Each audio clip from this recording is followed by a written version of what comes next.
الحمد لله رب العالمين، الصلاة والسلام على سيد الأنبياء والمرسلين، سيدنا وحبيبنا وحبيب رب العالمين محمد وعلى آله وأصحابه ومن هدى بهدي إلى يوم الدين. أما بعد، فأعوذ بالله من الشيطان الرجيم. بسم الله الرحمن الرحيم.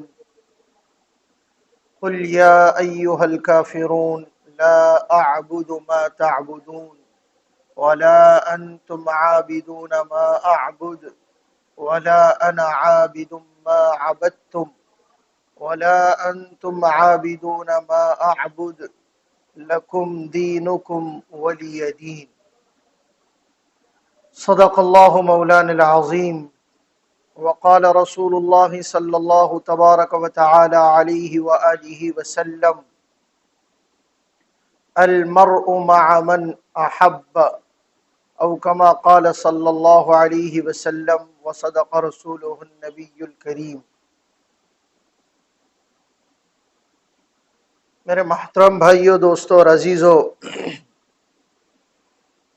اللہ جل جلالہ عم نوالہ نے ہم سب کو اس دنیا کے اندر اپنی عبادت اور معرفت کے لیے پیدا فرمایا ہے. اللہ 27ویں پارے میں ارشاد فرماتے ہیں: وَمَا خَلَقْتُ الْجِنَّ وَالْإِنسَ إِلَّا لِيَعْبُدُونَ، کہ انسانوں اور جناتوں کو میں نے اپنی عبادت کے لیے پیدا کیا. عبادت سے مراد علماء نے کتابوں کے اندر لکھا ہے اپنی معرفت اور اپنی پہچان ہو، اس لیے انسان کو اس دنیا کے اندر بھیجا ہے اور پیدا کیا ہے. اللہ تعالیٰ چاہتے ہیں کہ انسان صرف اور صرف میری عبادت کرے. اس لیے اللہ کے نزدیک سب سے بڑا گناہ اگر کوئی چیز ہے تو وہ ہے اللہ کی ذات میں کسی کو شریک ٹھہرانا. اللہ کو زنا کے اوپر اتنا غصہ نہیں آتا ہے لیکن اتنا نہیں آتا. شراب پر اللہ کو اتنا غصہ نہیں آتا. میری بات کو تھوڑا سا سمجھے. میں غصہ نہیں آتا ایسا نہیں کہہ رہا ہوں، میں کہہ رہا ہوں کہ شراب پر اللہ کو اتنا غصہ نہیں آتا، جھوٹ پر اللہ کو اتنا غصہ نہیں آتا، غیبت پر اللہ کو اتنا غصہ نہیں آتا، اور کسی پر بہتان لگاؤ اللہ کو اتنا غصہ نہیں آتا. یہ میں گناہ بتا رہا ہوں، اللہ کو غصہ دلانے والی چیزیں بتا رہا ہوں، اللہ کو ناراض کرنے والی چیزیں ہیں یہ. اللہ کو ان گناہوں کے اوپر اتنا غصہ نہیں آتا جتنا غصہ اللہ کو اس بات پر آتا ہے کہ اللہ اپنے بندوں کو یہ دیکھتا ہے کہ وہ میرے ساتھ کسی کو شریک کر رہے ہیں. میرے ساتھ کسی کو کیا کر رہے ہیں؟ شریک کر رہے ہیں. اسی کو کہتے ہیں شرک. اسی کو کیا کہتے ہیں؟ شرک. کفر الگ ہے، کفر الگ ہے اور شرک الگ ہے. اسی لیے شرک کا جو تعلق ہے وہ اللہ کی ذات میں کسی کو شریک ٹھہرانا، اور کفر کا تعلق اللہ کی ذات کا انکار کر دینا. نعوذ باللہ. کفر کہتے ہی انکار کرنے کو، اور شرک کہتے ہیں پارٹنر بنانے کو. کس کو؟ پارٹنر بنانا، حصے دار، ساجی، ہمسر، شریک کسی کو ٹھہرانا. تو اللہ کو شرک پر بڑا غصہ آتا ہے. اسی لیے قرآن پاک میں اللہ نے صاف ستھرے الفاظ میں ارشاد فرمایا: ان اللہ لا یغفر ان یشرک بہ ویغفر ما دون ذلک لمن یشاء. اللہ شرک کے علاوہ ہر گناہ کو معاف کرے گا لیکن شرک کی معافی نہیں ہے. اللہ کو پسند ہی نہیں ہے شرک. اللہ کو پسند ہی نہیں ہے کہ اپنے ساتھ کسی کو کیا بنائے؟ شریک ٹھہرائے. اسی لیے اللہ پاک نے جگہ جگہ اور مختلف موقعوں پر قرآن پاک کے ہر پارے کے اندر تقریباً اللہ پاک نے اپنی وحدانیت کو ذکر فرمایا ہے. کس کو؟ وحدانیت، اپنے اکیلے ہونے کو، یکتا ہونے کو، اپنے تنہا ہونے کو. اللہ پاک نے بے شمار جگہوں پر ارشاد فرمایا ہے. آیت الکرسی آپ نے سنی، اللہ لا الہ الا ہو الحی القیوم. ابتدا ہوئی اس کی کہ اللہ وہ ہے جس کے علاوہ کوئی معبود نہیں، مطلب اکیلا. کلمہ جس کو پڑھ کر انسان کیا ہوتا ہے؟ مسلمان ہوتا ہے، اپنے ایمان کو تازہ کرتا ہے، اپنے ایمان کی تجدید کرتا ہے، اپنے ایمان میں اضافہ کرتا ہے، اپنے ایمان کو جلا بخشتا ہے. کلمہ کیا ہے؟ لا الہ الا اللہ. الا اللہ پر زور دیا گیا کہ کوئی معبود نہیں سوائے اللہ کے. نبی آتے تھے، پیغمبر آتے تھے، رسول آیا کرتے تھے اپنی قوموں کی طرف، قبیلوں کی طرف، علاقوں کی طرف. آخر میں میرے آپ کے آقا و مولا حضرت محمد الرسول اللہ صلی اللہ علیہ وآلہ وسلم اس دنیا کے اندر قیامت تک کے انسانوں کی ہدایت کے لیے مبعوث ہوئے. تو آپ نے کیا کہا؟ قولوا لا الہ الا اللہ تفلحوا. لوگوں لا الہ الا اللہ کہو، کامیاب ہو جاؤں گے کہ اللہ کے علاوہ کوئی نہیں، کوئی نہیں. لا الہ الا اللہ. سورہ محمد میں اللہ پاک ارشاد فرماتے فَاعْلَمْ أَنَّهُ لَا إِلَهَ إِلَّا اللَّهُ. یہ جان لو، اس کا علم رکھو، اس کا یقین کرو کہ اللہ کے سوا کوئی معبود نہیں، کوئی معبود نہیں. ایک جگہ ارشاد فرمایا انما الہکم اللہ الذی لا الہ الا ہو. یقیناً تمہارا معبود، تمہارا الہ، تمہارا پروردگار، تمہارا خدا وہ ایسا ہے کہ اس کے علاوہ کوئی معبود نہیں. معبود کہتے ہیں جس کی عبادت کی جائے، جس کی پوجا کی جائے، جس کی پرستش کی جائے، جس سے مدد مانگی جائے، جس کا یقین کیا جائے، جس پر بھروسہ کیا جائے، جس کا پورا پورا اعتقاد اپنے دل دماغ میں بٹھایا جائے، اس کو کہتے معبود. جس کے سامنے اپنے ماتھے کو اور پیشانی کو ٹیکا جائے، جس کے سامنے اپنی ناک کو رگڑی جائے، اس کو کہتے ہیں معبود. جس کی عظمت، جس کا ادب، جس کا احترام، جس کا اعتقاد، جس کی بڑائی اور جس کی کبریائی دل میں بٹھائی جائے، اسے کہتے ہیں معبود. معبود عبادت کے لائق، عبادت کے لائق. 7ویں پارے میں اللہ پاک ارشاد فرماتے بے شمار اللہ نے اپنی قدرت کی نشانیاں بتلائی. ان اللہ فالق الحب والنوى، کہ تم بیج کو نہیں دیکھتے، بیج کو، دانا نہیں دیکھتے تم کہ کون ہے. بے شک وہ تمہارا پروردگار اور اللہ ہے جو بیج کو پھاڑتا ہے، پھر زمین کو پھاڑتا ہے، اور پھر اس زمین سے کیا نکالتا ہے؟ کول نکالتا ہے، پودا نکالتا ہے. ان اللہ فالق الحب والنوى، بیجوں کو پھاڑنے والا. آگے بے شمار انار کا درخت، انگور کا درخت، پھلوں کا درخت، زیتون کا اللہ پاک نے تذکرہ فرمایا اور ذکر کیا. اور پھر جا کے دوسرے صفحے میں اللہ پاک فرماتے ہیں ذالکم اللہ ربکم لا الہ الا ہو. یہ تمہارا پروردگار ہے، اس کے علاوہ کوئی معبود نہیں. میں عرض کر رہا تھا اللہ کو اپنی وحدانیت بہت زیادہ پسند، اور اپنے ساتھ کسی کو شریک دیکھنا اور شریک ٹھہرانا یہ اللہ کو انتہائی زیادہ غصہ دلانے والی چیز ہے. اللہ کو پسند ہی نہیں ہے شرک، اللہ کو پسند نہیں ہے. ہم نے ذہن میں یہ بٹھا لیے کہ شرک کا تعلق صرف اور صرف مزاروں کے اوپر چادریں ڈالنے سے ہے؟ ہمارا اپنا ذہن، موٹا موٹا ذہن یہ کام کرتا ہے۔ شرک کا مطلب یہ ہے کہ اللہ کے علاوہ کسی اور کو معبود قرار دینا۔ یہ ہمارا ذہن ہے۔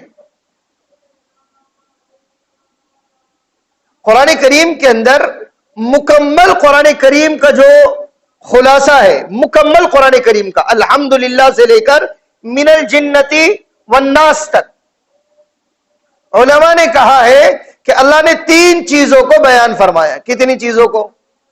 3 چیزوں کو۔ نمبر 1 پر اپنی وحدانیت کہ اللہ ایک ہے، اکیلے ہے، تنے تنہا ہے، ان کا کوئی شریک نہیں، نمبر 1 پر۔ نمبر 2 پر رسالت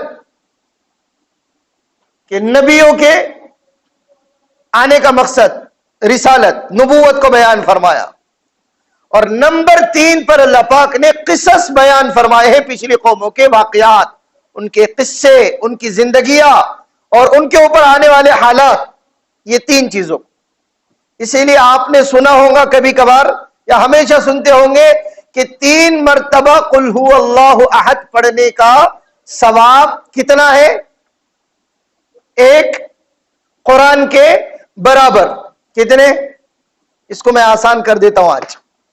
3 مرتبہ کسی نے اگر سورہ اخلاص پڑھ لیا اور قل ہو اللہ احد کا سورہ پڑھ لیا تو پیارے آقا و مولا حضرت محمد الرسول اللہ صلی اللہ علیہ وسلم نے ارشاد فرمایا، اللہ اس کو 1 قرآن پڑھنے کا ثواب عطا فرماتے ہیں۔ کیا مطلب اس کا؟ مطلب اس کا یہ ہے کہ پورے قرآن کو اگر دیکھا جائے تو 3 چیزوں میں تقسیم ہے، اللہ کی وحدانیت اور رسالت اور پچھلے قوموں کے واقعات۔ تو اللہ کی وحدانیت مستقل ایک حصہ ہے۔ کتنے حصے ہیں؟ ایک حصہ۔ اور قل ہو اللہ احد کے سورے میں مستقل اللہ کی وحدانیت ہے۔ مستقل کیا ہے؟ اللہ کی وحدانیت ہے۔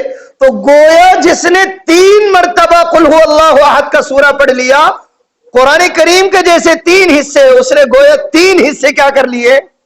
پڑھ لیے۔ اس لیے اللہ اس کو 1 قرآن کا ثواب عطا فرماتے ہیں۔ اللہ کے نبی نے فرمایا نا، قرآن کو 3 حصوں میں تقسیم کیا گیا۔ تو جس نے 1 مرتبہ پڑھا 1 حصہ پڑھ لیا، 2 مرتبہ پڑھا اس نے 2 حصے پڑھ لیے، اور 3 مرتبہ پڑھا تو 3 حصے کیا کر لیے؟ اس نے پڑھ لیے، اور مکمل قرآن کا ثواب اس کو حاصل ہو گیا۔ تو وحدانیت مستقل ایک حصہ وحدانیت۔ اس لیے موحد، توحید پرست، چوتھا کلمہ کس کو یاد ہے؟ چوتھا کلمہ یاد ہے نا؟ ہم سب سنے بھی ہوں گے، یاد بھی ہوگا، لا الہ الا اللہ۔ بات ختم ہو گئی تھی۔ بات کیا ہو گئی تھی؟ کلمہ مکمل ہو گیا، وحدانیت کی بات مکمل ہو گئی کہ اللہ کے سوا کوئی معبود نہیں۔ لیکن آگے کیا ہے؟ وحدہ۔ کیا ہے؟ وحدہ۔ بولو نا، کیا ہے؟ وحدہ۔ یہاں پر بھی آ کر بات کیا ہو گئی تھی؟ مکمل اور ختم۔ لیکن آگے ہے لا شریک لہو۔ کیا ہے؟ لا شریک لہو۔ یہاں پر بھی آ کر جملہ کیا ہو گیا؟ مکمل۔ لیکن آگے ہے لہ الملک، پھر آگے ہے وَلَهُ الْحَمْدُ، اور پھر آگے ایک آخری جملہ اللہ پاک نے ارشاد فرمایا وَهُوَ عَلَى كُلِّ شَيْءٍ قَدِيرٌ۔ وحدانیت، اللہ کو اپنا اکیلا ہونا۔ اللہ کہتے ہیں اس کو، ایک جگہ اللہ پاک نے ارشاد فرمایا لَوْ كَانَ فِيهِمَا آلِهَةٌ الا اللہ لفسدتا۔ ایک اللہ کے علاوہ اگر 2 اللہ ہوتے، کتنے؟ بولو نا، آپ بولتے رہو، کتنے ہوتے؟ 2 ہوتے تو اللہ کہتے کائنات کے نظام میں فساد برپا ہو جاتا, کائنات کا نظام ہی بگڑ جاتا. لوگ پارٹنرشپ کرتے, وہاں پر جھگڑے شروع ہو گئے, نہیں شروع ہو گئے جھگڑے. ایک مزاج کے نہیں ہے دونوں, ایک طبیعت کے نہیں ہے, وہاں پر فساد اور بگاڑ شروع ہو گیا. اللہ نے صاف ارشاد فرمایا لو کان فیہما آلہۃ الا اللہ لفسدتا. ایک کہتا بارش برسانا, دوسرا کہتا نہیں برسانا ہے بھائی. ایک کہتا ہے آج سورج کو نہیں نکالنا ہے, دوسرا کہتا نہیں نکالنا ہے, ضروری ہے. ایک کہتا ہے ہواؤں کا نظام تھوڑا سا 5 منٹ کے لیے کیا کر دو, روک دو, میرا موڈ نہیں ہے. دوسرا کہتا ہے نہیں سب مر جائیں گے. وہ کہتے مرے, مجھے کیا لینا دینا. دو ہوتے, کائنات کا نظام کیا ہو جاتا, بگڑ جاتا. اللہ کو وحدانیت, توحید, توحید. اس لیے عربوں کے مزاج میں اللہ پاک نے توحید کو کوٹ کوٹ کر بھرا ہوا ہے. وہ ایسی چیز کو بالکل پسند نہیں فرماتے جس کے اندر شرک کی آمیزش ہو, شرک کی کیا ہو. اس لیے آپ عرب چلے جاؤ, اللہ پاک سب کو وہاں پر جانا مقدر کرے. اور ہمارے لیے جانے کا سب سے بڑا بہانہ کیا ہے بھی, مکہ اور مدینہ, اللہ کا گھر اور حضرت محمد صلی اللہ علیہ وسلم کے روزے مبارک کی حاضری اللہ ہم سب کے لیے بار بار مقدر فرمائے. آپ وہاں پر جاؤ, آپ کو یہ وہاں پر ہیپی برتھ ڈے, اور وہاں پر پھر یہ جنم دن, اور وہاں پر یہ مرن دن اور شردھنجلی, اور یہاں پر سالگرہ, اور یہ اور وہ, یہ ایسے کٹ آؤٹ اور فوٹو وغیرہ نظر نہیں آئیں گے. یہاں پر ہر چوک میں لگا ہوا ہے نا, ہر چوک میں لگا ہوا ہے کسی نہ کسی فوٹو, کسی نہ کسی کا فوٹو لگا ہوا ہے. دیوالی آ رہی اس پر لگا ہوا ہے, دسہرہ آ رہا ہے اس پر لگا ہوا ہے, بقرعید آ رہی اس پر لگا ہوا ہے, عید الفطر آ رہی اس پر لگا ہوا ہے, اور وہ 12 ربیع الاول آ رہی اس پر لگا ہوا ہے, محرم آ گئے اس پر لگے ہوئے ہیں. اب پتہ نہیں کس کس ناموں سے لوگ فوٹو لگائیں گے. اس کا ہم, کوئی جیت کر آ گیا اس کا لگا ہوا ہے, کوئی ہارا ہوا ہے وہ لگا رہا ہے, کسی کی شادی ہے وہ لگا رہا ہے. لوگوں کو کرنے کے لیے کیا چاہیے, بس بہانے چاہیے نا. پرسوں ایک بچے کی ختنہ ہو رہی تھی تو بس تو رات جا رہی تھی, اور آتے وقت میں گلگلے لے کر آ رہی تھی ہاتھ میں. کیا لے کر آ رہی تھی, ابھی ختنہ ہوئی نہیں, ابھی ختنہ کا پروسیجر آگے تھا, دوسرے دن تھا. میں نے کہا یہ کیا, کہنے لگے وہ فلاں بچی کی ختنہ ہے تو وہ گھر میں سے کیا تقسیم ہو رہے, گلگلے. میں نے ہمارے اپنی والدہ سے پوچھا کہ یہ کیا چکر, کہنے لگے تمہارے بھی ایسی ہی تقسیم کی ہم نے, اب بند ہو گیا ہے سسٹم. تمہیں بھی ایسے کیا گیا تھا کہ گلگلے تقسیم کیے گئے تھے, ہار ڈالا گیا تھا, پھر درگاہ کے اوپر بھیجا گیا تھا. میں نے کہا یار بچہ یہ ڈیزرو کرتا, حقدار ہے, یہ پکا مسلمان بننے جا رہا ہے. ابھی کیا کہیں گے پھر, مت کرو یہ تو نہیں کہہ سکتے نا, وہاں پر اس کو کیا کرو, بس اب اس کی حوصلہ افزائی کرو.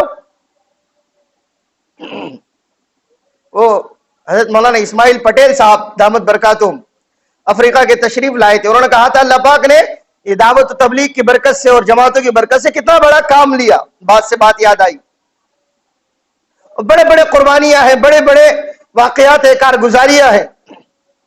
ایک جگہ وہ کہہ رہے تھے کہ ہر کام اپنی جگہ پر حق ہے. مدارس والے مدارس کا کام کر رہے, خانقاہ والے خانقاہ کا کام کر رہے, جماعت والے دعوت و تبلیغ والے اپنا کام کر رہے, اور سب کی اپنی اپنی جگہ پر کیا ہے بھائی, اہمیت ہے, افادیت ہے. کہنے لگے ایک جگہ پر گئے جماعت کے لوگ, اور جماعت گئی تو دیکھا کہ پورا کا پورا علاقہ کیا ہو گیا, مرتد ہو گیا, پورا علاقہ مرتد ہو گیا. مسجد میں جماعت گئی تو لوگ بھگانے کے لیے آئے کہ یہاں پر کوئی مسلمان نہیں ہے, یہ سب مرتد ہو گئے. اور ایسے ایک واقعات نہیں, کئی واقعات ہیں کہ لوگ ایمان سے اسلام سے کیا ہو گئے, پھر گئے, محنتیں نہیں ہونے کی وجہ سے ختم ہو گئی بات. تو گاؤں والوں نے کہا یہاں کوئی مسلمان نہیں. وہ جماعت والے کہنے لگے سب مسلمان ہیں. وہ کہنے لگے ہم سب مرتد ہو گئے, ہمارے پاس میں کچھ نہیں ہے. ٹھیک ہے تم سب مسلمان تھے، مرتد ہو گئے، ہمیں ہمارا آدھار کارڈ واپس دو. کیا واپس دو بھائی؟ کہا کون سا آدھار کارڈ؟ کہا کہ تمہاری ختنہ ہوئی ہے، تمہارے مسلمان ہونے کی دلیل ہے یہ. تمہارے مسلمان ہونے کیا ہے دلیل ہے؟ وہاں کوئی قرآن نہیں کھولا گیا، کوئی حدیث نہیں پڑھی گئی، کوئی سمجھائش کی اور فہمائش کی بات نہیں کی گئی. کبھی کبھار اس کو کہتے ہیں الزامی جوابات، عقلی جوابات. کہا کہ ہمارا کیا کرو بھائی؟ آدھار کارڈ واپس دو، تمہاری کوئی ضرورت نہیں ہمیں مسلمان رہنے کی.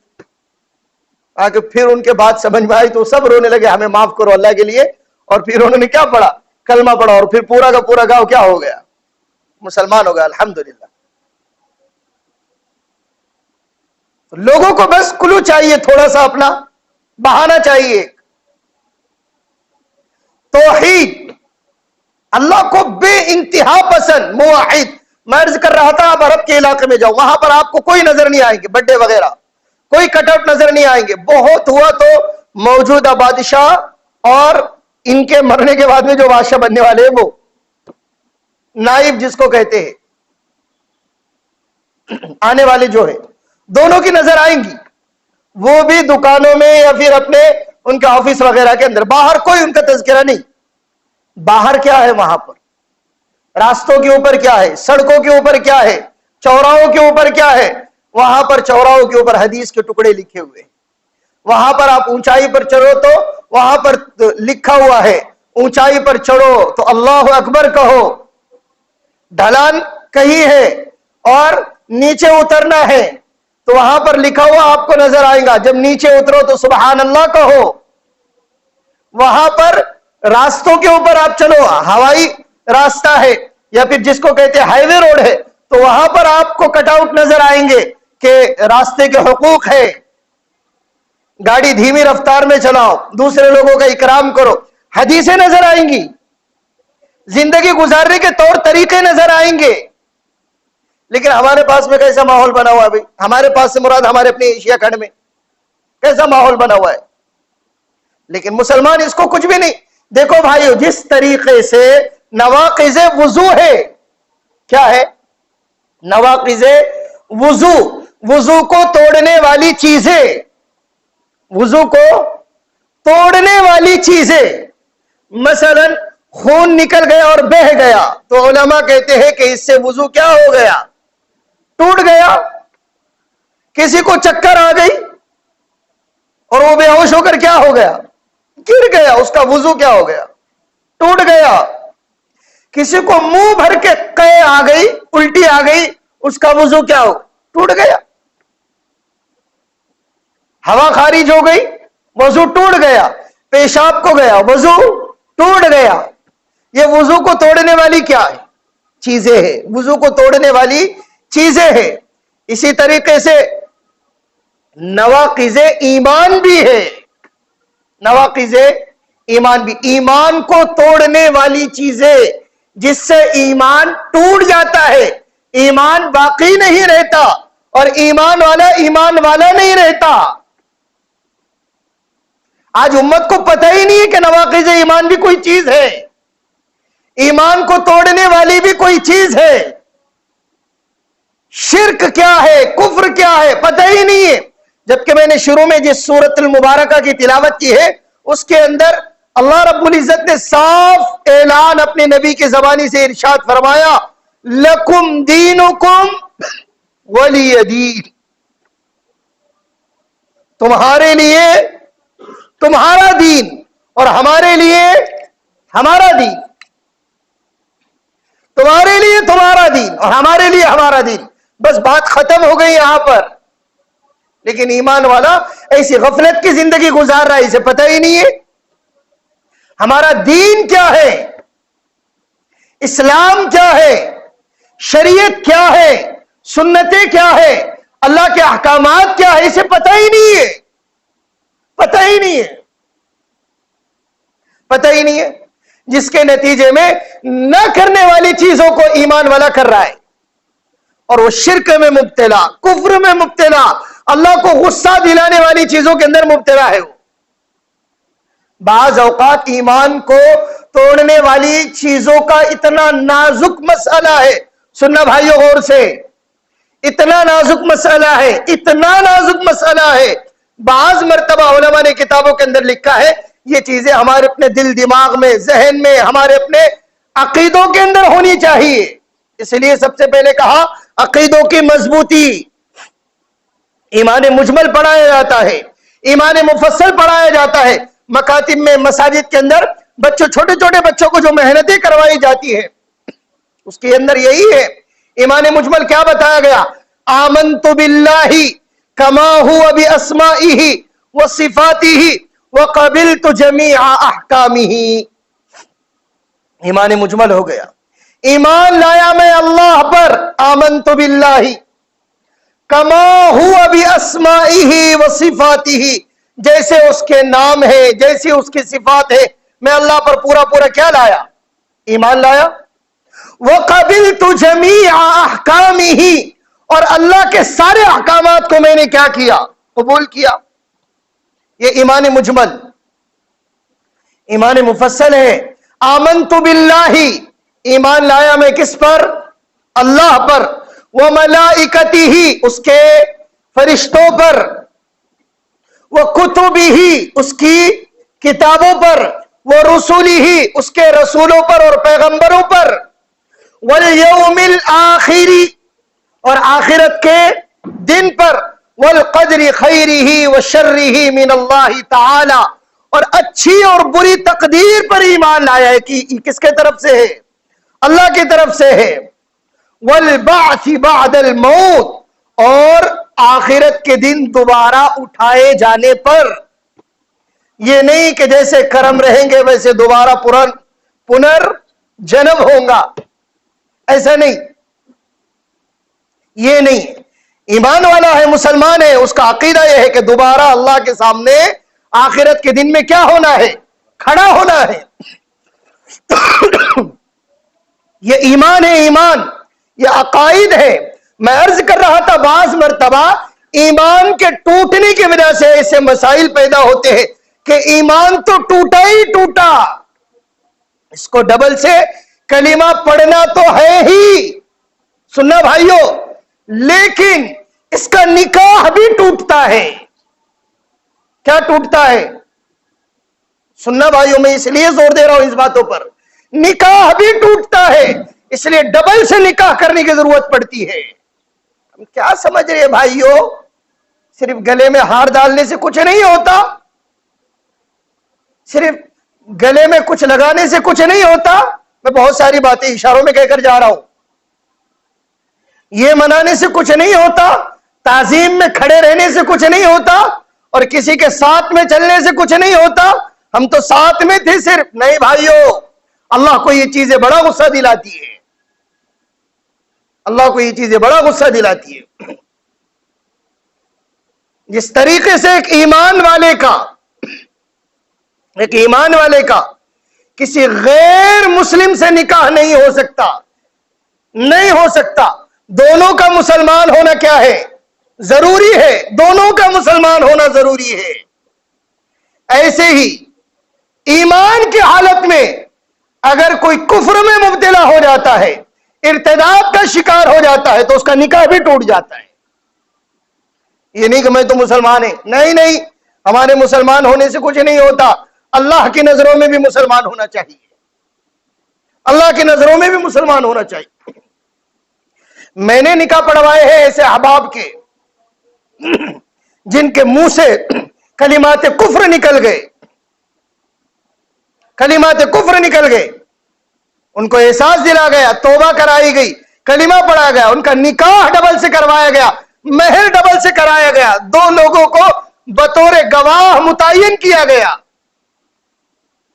لیکن احساس ہو تب ہم تو کہتے کہ چلتا ہے یہاں پر سب، ہم تو کیا کہہ رہے، چلتا ہے، کرنے دو، ہونے دو۔ نہیں بھائیو، ہم کسی کی تذلیل نہیں کر رہے، کسی کو چھوٹا بڑا نہیں بتا رہے، لیکن ہم جس دین کے ماننے والے ہیں، جس دھرم کا پالن کرنے والے ہیں، جس ایمان اسلام کے ماننے والے ہیں، بھائیو ہمیں موحد رہنا ہے، ایک اللہ کی عبادت، ایک اللہ کے سامنے سر جھکانا، ایک اللہ کی تعظیم، ایک اللہ کی بڑائی، ایک اللہ کی کبریائی، ایک اللہ کے علاوہ ایمان والے کا عقیدہ اور یقین اور دل کا وجدان یہ ہے کہ کوئی اللہ نہیں. جھگڑا تو یہیں پر ہے صاحب. جھگڑا کہاں ہے؟ یہیں پر تو ہے کہ تم بھی کرو ہم بھی کرو. یہ بات سراسر غلط ہے کہ رمضان میں رام ہے اور دیوالی میں علی ہے. سراسر غلط. ایکتا کے نام پر، امن کے نام پر اور ملنساری کے نام پر، بھائی چارے کے نام پر ایمان والا اپنے ایمان کے سودے کر رہا ہے. بھائی چارے کے نام پر، ایکاتما کے نام پر. ایکاتما مڑاوے ہو رہے ہیں نا آج کل. لو بہت اچھی بات ہے، آپس میں ہمارے اپنے ہندو کو، مسلم کو، سکھوں کو، بدھسٹوں کو، جینیوں کو مل کر رہنا چاہیے. دیش واسیوں کو مل کر اس ملک کو سپر پاور بنانا چاہیے. لیکن اس کا مطلب یہ نہیں کہ دہائم کو گڑ مٹ کیا جائے، مذاہب کو اور ادیان کو ایک دوسرے میں ملایا جائے اور ایک دوسرے کی تمیز اور فرق ختم کیا جائے. نہیں نہیں، ہمارے اور ان کے درمیان میں فرق یہی ہے کہ ہم ایک اللہ کے ماننے والے ہیں. ہم کسی کے سامنے سجدہ نہیں کرتے. سمجھ میں آ رہی بھائیو بات؟ اس لیے اپنا ایمان مضبوط بنائیں، عقیدوں کو مضبوط بنائیں، اپنے معتبر مستند علماء سے پوچھے کہ ایمان کیا ہے، عقائد کیا ہے. اللہ سے دعا ہے کہ اللہ تعالی ہم تمام کو ایمان پر مرنا، ایمان پر جینا نصیب فرمائے. وآخر دعوانا ان الحمدللہ